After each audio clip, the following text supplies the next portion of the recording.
going on, YouTube? Well, I've been out here working for a little bit, and I figured I probably should go ahead and make a video. I get ready up underneath the tent. Let's take a look at what we're doing today. Now, nothing like being cool. So, I got a new cooler for the transmission. Now, it's not going to fit in between the radiator and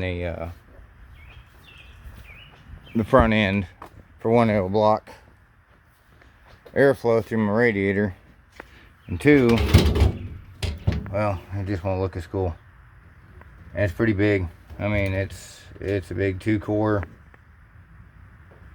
It's pretty good size. It's got a fan on it. So we'll get over here and I'll show you the box it came in. Yeah, I'm trying to get the same one. It ain't cheap, but it should keep the transmission cool. So I was having a little problem with the transmission the other night when I drove it down to the casinos.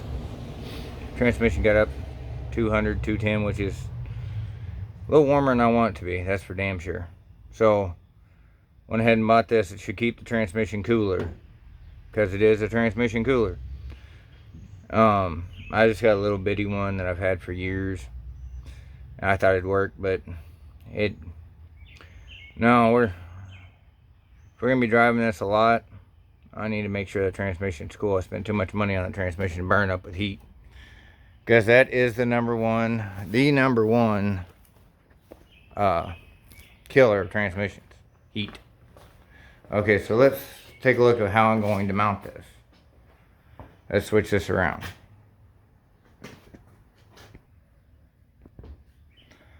So anyway, we're going to cut these correctly, and I'll show you what I got here.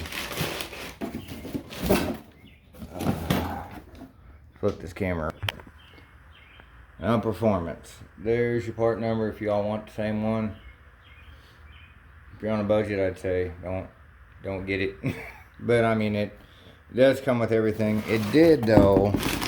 Let's take a look at this. What do you think that? Came with these little cheesy, I don't trust these things, little 6AN garbage. But it did come with a bunch of fittings. You know, you can use whatnot. I went and bought some snap lock fittings, 6 A and 6, because that's what all this stuff is, and it's the same on my transmission. There's 6 AN lines.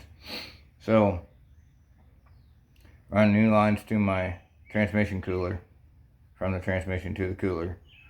And tomorrow, they didn't have any in stock. I got some bulkhead fittings so I can go through the bed. So we'll get to cutting, and we'll see how this turns out. Hopefully it'll be pretty nice. We'll be back.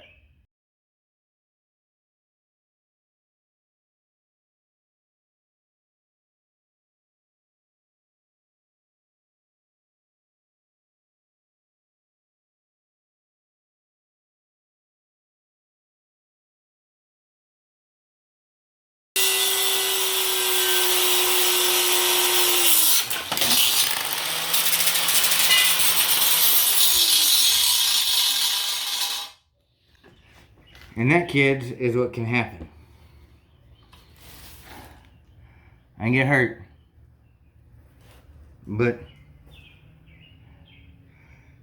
it just grabbed and took off. Safe lesson for y'all.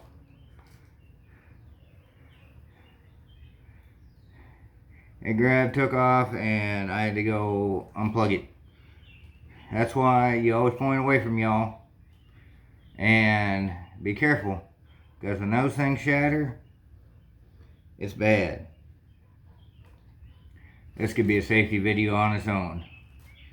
But alright, guys, I'm going to go change blades, get straightened out, and we'll be back on this. Okay, so we're back trying to cut our fingers off. I'm not sure what happened on that, but it happened. So let's try this again without killing ourselves. No. Hope I plug it back in, wouldn't it?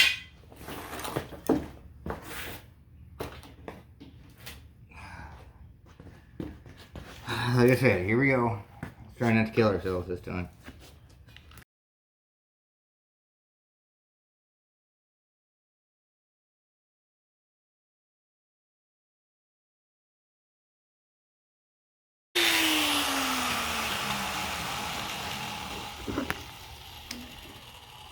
That's why you gotta be safe.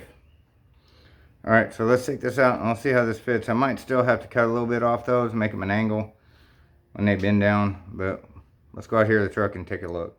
Alright, so went in there and took a look at it. Whew, it's hot today. Whew. Anyway, let's flip this around. So, these little edges here, I'm gonna have to cut them down from 45 from that corner down this way. So when I bend it down, it'll sit right on the bed. So I mark that and cut it, and we'll get back to this and see how it sits in the truck. So we'll be back. So we got it in here. I'll show you what I got. Step back here a little bit. Kind of see it. I screwed there. It's on those rails, so it should get more than plenty of air. What I gotta do with those feet down there is I gotta cut them, bend it down a little further, and then where I can screw those to the bottom of the bed. And that's gonna be it. We'll get back to it and I'll show you the final product when I'm done. Okay, so there's the finished mount. So now what I gotta do is I actually gotta wait until tomorrow, and so I can get the bulkhead fittings, and then I can run the lines from here down to the transmission. And I'm probably gonna have to add another quart of oil or a quart of transmission fluid to it after I get started. Just gotta fill that whole thing up. I think that'll be all for this video. I'll wait until tomorrow when I got the fittings, and I'll run the lines tomorrow. Alright guys, here from northern Mississippi where it's hot as, well, it's hot. Alright guys, take it easy, and I'll see y'all later.